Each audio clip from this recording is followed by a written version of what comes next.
Hi everybody, welcome to Eat Prime. I am Daedran. The wait is finally over. Oh, I can bring peace. I can't even get peace for myself. Bob Marley's biopic, One Love, is now available in theaters. The film, which made its worldwide debut on February 14, became the biggest #1 midweek Valentine's Day opening ever.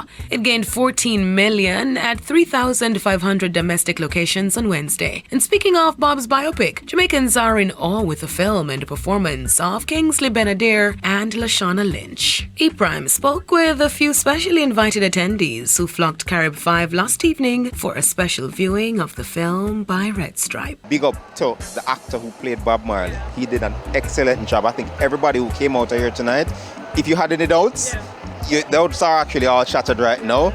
Bob Marley, One Love is a global hit. You see, Rita, she ate. No, I'm not gonna lie. The acting, the power, the dialect, the mannerisms, she studied her part.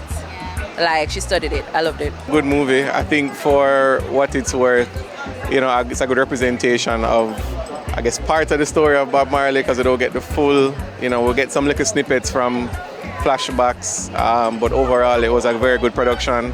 A good moment for Jamaica, putting us on the map again. Now, the biopic currently holds a 94% audience score on Rotten Tomatoes and sits at number 9 on box office ranking.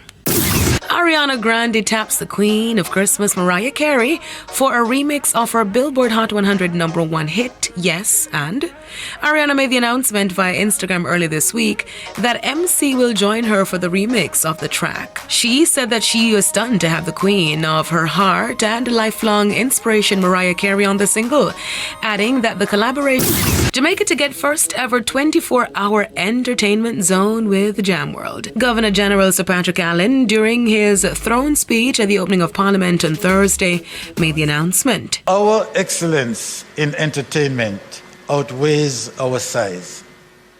The Jam World Entertainment Complex is being renovated for the facility to be the first 24-hour entertainment zone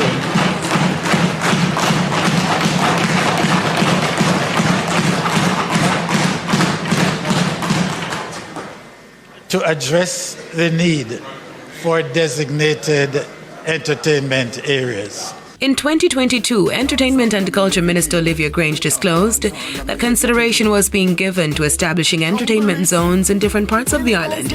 She indicated then that her ministry had been granted permission to take control of the neglected Jam World. It was her anticipation that Jam World would be one of the greatest entertainment complexes people will bear witness to on this side of the world. Well, we'll see. That's it for your weekend edition of Eat Prime. I am Daedran. Have a safe weekend. Take care.